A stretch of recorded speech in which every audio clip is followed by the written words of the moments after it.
Assalamualaikum warahmatullahi wabarakatuh. Halo para lovers and haters dimanapun Anda berada, baik yang ada di alam nyata maupun alam gaib. Apa kabarnya?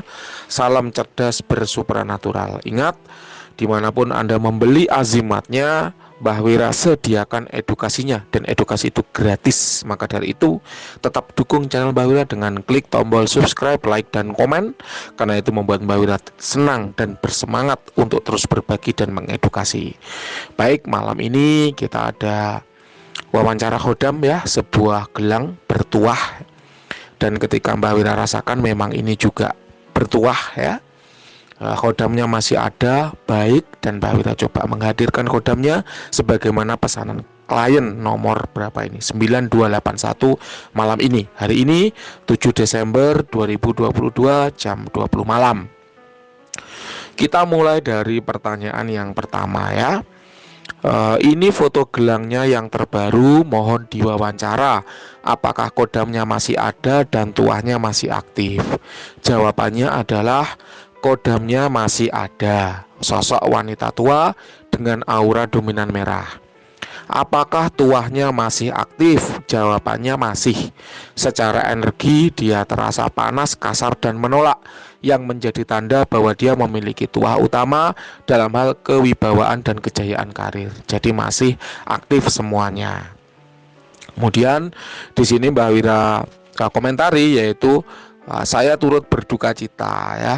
Terus dia tanya bahwa kenapa Mbah? Apakah kodamnya ditarik sama penjualnya ya, sama yang memaharkan, atau kenapa? Jadi sebetulnya ya, dalam teknik konjurasi itu ada bermacam-macam. Beberapa orang meyakini bahwa praktisi itu bisa menarik khodam yang telah dimaharkan. Nah, termasuk kalimat seperti ini entah dari mana ya, dan siapa yang mempopulerkan pertama kali.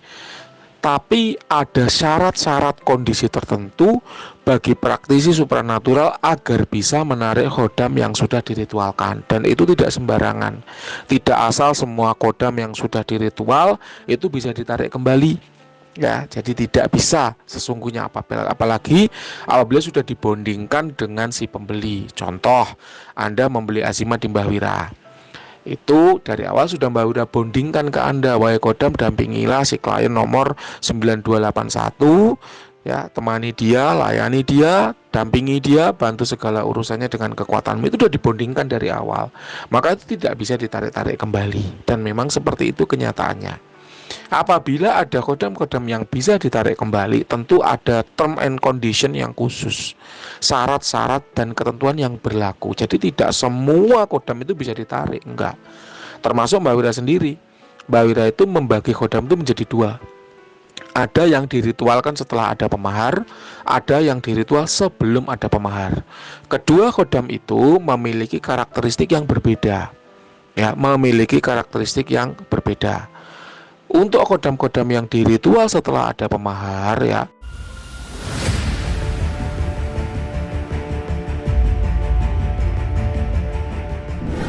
itu lebih sulit ditarik kembali daripada yang diritual sebelum ada pemahar. Kenapa? Karena yang dicarikan adalah yang jodoh dengan si pemahar itu. Diritual based on datanya si pemahar itu. Oleh karenanya lebih sulit untuk ditarik. Tapi kelemahannya, pemahar itu tidak bisa request. Tidak bisa request asal, wujud, tuah, level, usia. Mbak, aku request dong jin sila yang usianya 5.000 tahun. Nggak bisa. Bahkan sekedar Mbak, aku request dong jin sila. Nggak bisa. Mbak, aku request dong om yang. Nggak bisa. Kenapa? Karena belum tentu om yang itu jodoh dengan Anda. Belum tentu om yang itu bisa diritual berdasarkan data diri Anda. Bisa jadi nggak jodoh. Saya pernah mendapat klien dari Sumatera mintanya om yang putih. Itu saya ritual hampir 3 bulan nggak pernah dapat. Karena memang nggak jodoh. Dulu waktu Mbah Wira masih menjadi praktisi pemula nggak paham bahwa orang itu punya jodohnya masing-masing yang kita tidak bisa memaksakan, termasuk tidak bisa request. Mbah, aku pedagang Mbah, request dong carikan kodam dengan tuah kerejekian. Gak bisa. Kalau Anda memang memahar untuk dicarikan kodam, maka judulnya adalah kodam yang jodoh saja. Gak bisa request tuah, level, usia, wujud, apalagi ras, gak bisa. Nah, ini yang Mbak Wira tahu seperti itu. Itulah kenapa kalau Anda mencari kodam-kodam yang jelas sketsanya, jelas wujudnya, jelas usianya, jelas levelnya, ya harus diritualkan sebelum Anda memahar, supaya jelas wujudnya, bisa milih gitu kan. Tapi ya itu ada kelemahannya, yaitu apa? Bisa ditarik juga oleh praktisi yang meritual. Kayak gitu loh ya. Jadi semua punya kelebihan dan kekurangan masing-masing. Anda nggak bisa semaunya sendiri, kayak kalau sudah saya mahar ya jangan ditarik-tarik lagi. Nah, itu kondisi yang membuatnya bisa ditarik kembali. Kenapa? Karena Anda memaharkan setelah diritual, setelah disketsa, Anda memilih yang sudah ada katalognya gitu kan. Ya resikonya seperti itu. Kalau Anda memilih yang tidak bisa ditarik atau lebih sulit ditarik, maka mahar dulu baru diritual. Tapi kekurangannya adalah nggak bisa milih, nggak bisa request wujud, asal, usia, level, tua pun nggak bisa request, semacam itu. Jadi inilah kondisi yang harus dipahami oleh masing-masing pemahar, bahwa apa yang dia mau itu mendatangkan konsekuensinya masing-masing. Apa yang dia pilih itu memiliki konsekuensinya masing-masing. Dan Mbak Wira yakin tidak banyak praktisi yang membuka rahasia dapur semacam ini secara umum ya. Ini pun nanti judulnya juga akan Mbak Wira samarkan, supaya kalau nggak militan yang terus menyimak channel Mbak Wira nggak akan tahu rahasia-rahasia dapur semacam ini. Karena ini memang rahasia yang cukup berbahaya. Dan banyak praktisi yang nggak ngerti kemudian secara ngawur membabi buta mengedukasi padahal salah. Kayak gitu, jelas ya. Jadi ketika di sini Mbak Wira tanya apa ditarik sama yang meritual, jawabannya tidak ditarik. Kodamnya masih ada, energinya pun masih ada. Lalu kenapa ya di sini klien bercerita bahwa ini Mbah minta tolong, kenapa? Karena akhir-akhir ini entah perasaan saya saja kayaknya kurang daya tuahnya. Jadi begini, daya tuah itu tidak bertambah, tidak berkurang. Yang ada adalah kita semakin peka atau semakin kerasa terhadap tuah itu. Ya, ingat ya. Tuah itu berbasis energi dan berbasis afirmasi. Ini Mbak Wira nggak tahu loh ya. Ini ritualannya siapa nggak tahu ya.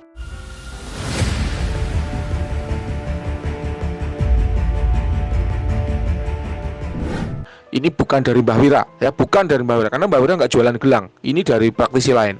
Tapi Mbak Wira nggak tahu ini siapa. Ya, jadi siapapun praktisinya, Mbak Wira hanya menyampaikan apa adanya. Mbak Wira berusaha mengedukasi Anda sebagai orang yang memiliki benda bertuah tapi bingung gitu loh ya. Jadi di sini tuah itu ada yang berbasis energi, ada yang berbasis afirmasi. Kalau Anda sudah merasakan tuahnya sejak pertama, maka sampai akhir pun tuahnya juga akan tetap kerasa. Masalah Anda kurang bisa merasakan apa enggak, itu tergantung pada kesadaran dan tingkat syukur masing-masing. Sama seperti cinta orang tua. Orang tua kayaknya nggak cinta Mbah sama saya, akhir-akhir ini berubah. Orang tua tetap cinta sama anaknya ya. Hanya masalah Anda nggak bisa merasakan cinta dari orang tua, itu hanya masalah kesadaran dan kesyukuran masing-masing. Gaib, kodam ya, entitas gaib itu adalah entitas yang sangat menghormati perjanjian gaib. Ketika dia sudah diperjanjikan untuk membantu manusia, maka dia akan pegang perjanjian itu sampai mati.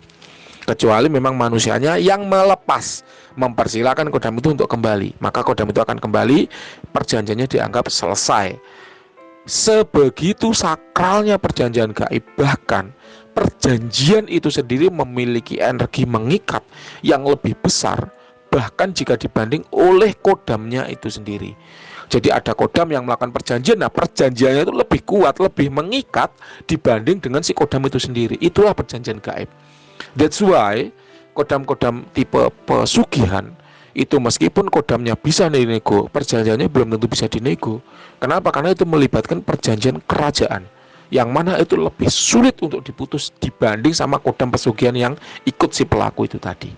Paham ya? Jadi tidak sesimpel dan semudah itu narik-narik kodam atau ngambil-ngambil kodam. Ya, nggak sesimpel yang Anda bayangkan.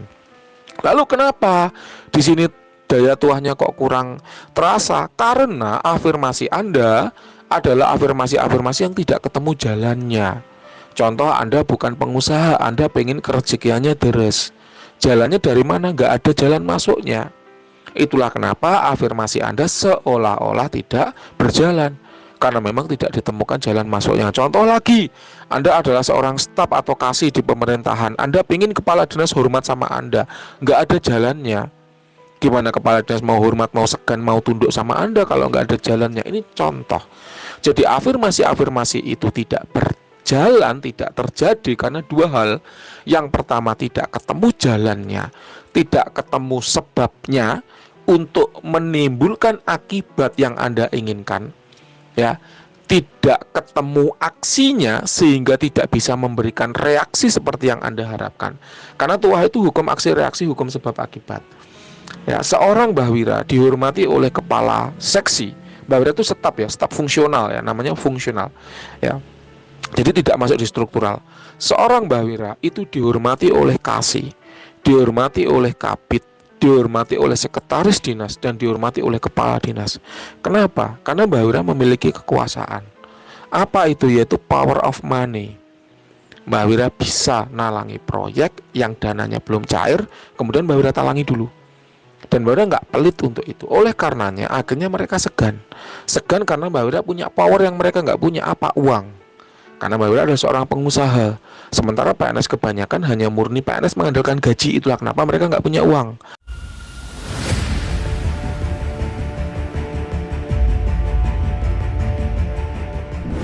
Sama seperti klien ini juga bercerita bahwa nggak punya uang. Sempat pinjam ke bendara, sempat pinjam ke sana sini. Ini tentu nama klien Bahwira rahasiakan ya. Kenapa? Karena memang PNS murni yang mengandalkan gaji. Di lain sisi Bahwira adalah seorang pengusaha yang punya uang. Itulah kenapa kalau ada proyek yang nggak bisa jalan, pinjam uang dulu ke Bahwira dan Bahwira bisa memberi. Itulah kenapa ada jalan, ada aksi untuk jalan masuknya reaksi. Ada sebab untuk jalan masuknya akibat. Nah, afirmasi-afirmasi Anda di sini tidak ada sebabnya, tidak ada jalan masuknya, sehingga akibat yang Anda harapkan itu tidak terjadi. Saya afirmasi menang tender, tapi saya nggak paham apa itu tender. Surat-surat proposal saya nggak komplit, profil company profile saya nggak komplit. Gimana Anda mau menang tender kalau jalan masuknya menang itu nggak disediakan, aksinya nggak ada, sehingga reaksi yang diharapkan juga blendes gitu loh. Paham ya? Saya mengafirmasikan apa? Banyak rezeki yang masuk kepada saya hari ini, tapi PNS murni, yang mana kita tahu PNS dapat uang dari gaji. Ya, kalau pengen dapat uang dari non gaji ya korupsi, kan gitu. Anda nggak mau korupsi, Anda nggak punya bisnis, Anda afirmasi kerezekian, ya rezeki itu mau masuk dari mana? Jadi nggak ada jalan masuknya. Itulah kenapa serasa kurang jalan tuahnya. Padahal memang semata-mata karena memang tidak ada jalan masuknya. Itu yang pertama. Yang kedua, ya, afirmasi itu adalah keinginan Anda. Ingat loh ya, kodam itu bukan penentu hasil. Kodam itu hanya sifatnya membantu. Ya, ingat ya, Bahwira tidak berusaha membela diri karena toh ini azimatnya bukan dari Bahwira. Jadi ketika Anda merasakan tuah itu kurang jalan, tuah yang mana dulu?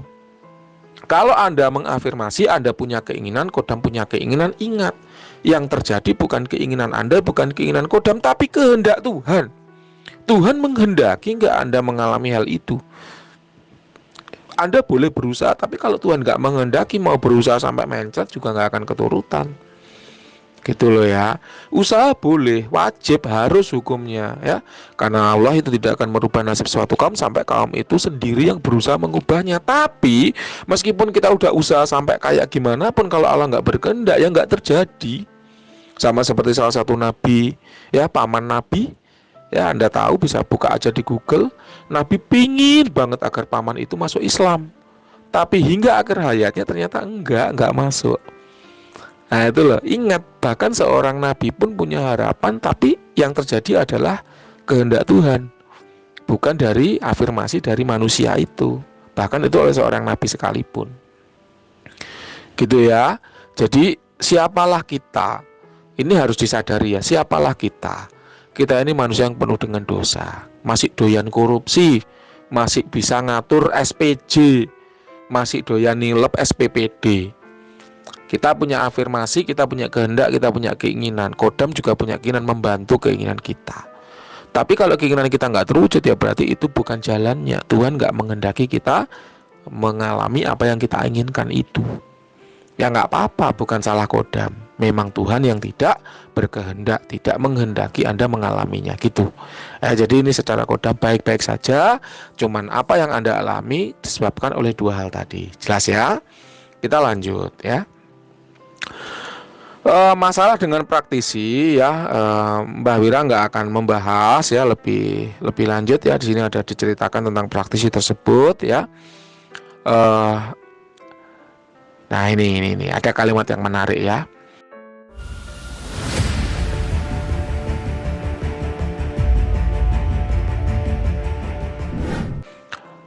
Beberapa kali saya minta booster, tapi karena dana saya pas-pasan, saya berhenti Mbah. Maklum, PNS kan pas-pasan. Di sini Mbak Wira jawab, PNS tidak harus pas-pasan loh Mas, kok kasihan banget. Dijawab lagi sama klien tersebut, saya nggak ada usaha sampingan, jadi harap gaji saja. Memang ada gaji dan lain-lain, tapi harga barang di Kaltim, di Kalimantan ya, itu mahal-mahal Mbah, kayak gitu. Saya kemarin juga mahar itu pakai uang dari hasil hutang. Nah ya, jadi ini ada kalimat yang sebenarnya Mbak Wira kurang cocok ya. Kalau memahar itu jangan pakai uang dari hasil hutang sebab panas, kata yang memaharkan. Sebetulnya tidak panas begitu, tidak. Uang itu mau hasil utang, hasil nyuri, hasil korupsi, hasil gaji, hasil kerja, hasil dagang, namanya uang tetaplah uang. Mau dipakai mahar ya sudah, nggak ada panas dingin anget, nggak ada, biasa saja. Cuman unsur keberkahannya memang beda. Yang Mbak Wira garis bawahi adalah kalau uang itu hasil hutang, maka tuah azimat itu akan dikejar-kejar karena ingin segera dipanen untuk membayar hutangnya tadi. Jadi bukan berarti kalau uang hutang uangnya panas, dicek pakai termometer suhunya 100 derajat, enggak, sama uangnya. Tapi kalau itu hasil hutang, maka tuahnya akan dikejar-kejar, akhirnya nggak tenang, gitulah. Ya, mohon maaf loh ya, ini bukan di Mbak Wira ya. Mbak Wira selalu menghindari uang hasil hutang. Kasihan yang hutang demi mahar azimat. Akhirnya ketika azimat itu tuahnya nggak sesuai yang diharapkan, dia galau, dia bingung. Ya, itulah kenapa Mbak Wira itu kalau jualan azimat mohon maaf mahal. Kenapa? Ada beberapa alasan. Yang pertama intern. Ya, karena memang ada beberapa praktisi di grup Mbak Wira dahulu dan mereka menjual azimat itu dengan harga murah. Mbak Wira ngalah, oke. Mbak Wira menjual dengan harga yang lebih mahal, supaya kalau cari yang murah-murah bisa ke beberapa praktisi lain yang ada di grup Mbak Wira itu dulu. Yang kedua, untuk menghindari orang-orang yang hutang demi memahar azimat. Kalau azimat itu murah, maka orang itu bisa berhutang untuk memaharnya. Akibatnya apa? Nggak tenang. Tuah dikejar-kejar, tuahnya dicari-cari karena selak mau bayar hutang. Itulah kenapa Mbak Wira kalau jualan azimat mahal, jutaan. Supaya apa? Orang yang nggak mampu nggak usah mahar. Memang sengaja seperti itu, tapi sebagai konsekuensi Mbak Wira ajarkan yang gratis. Anda lihat, buka channelnya Mbak Wira, buka playlist, buka bagian ijazahan gratis. Di situ ilmu apapun ada. Kejadukan, proteksi, pengasihan, pelet, kerejekian, banyak banget Mbak Wira ajarkan. Dan itu bisa Anda amalkan gratis, nggak usah bayar. Kalau Anda memang hobi mengkoleksi azimat berkodam, silakan mahar. Tapi hobi, kita semua tahu bahwa hobi itu mahal. Gitu loh ya. Jadi itu alasan Mbak Wira kenapa kok azimat Mbak Wira itu mahal-mahal. Karena Mbak Wira menghindari yang hutang-hutang. Kita kembali. Jadi gini, kalau Anda PNS, ya PNS itu kan memang pegawai nelangsa sekali. Tidak bisa dipungkiri bahwa PNS itu nggak bisa kaya. Kenapa? Karena kalau PNS kaya, KPK yang datang. Kalau Anda pengen kaya, jangan dari PNS, karena PNS itu pengabdian. Sementara Anda nggak bisa membeli makanan hanya dengan pengabdian.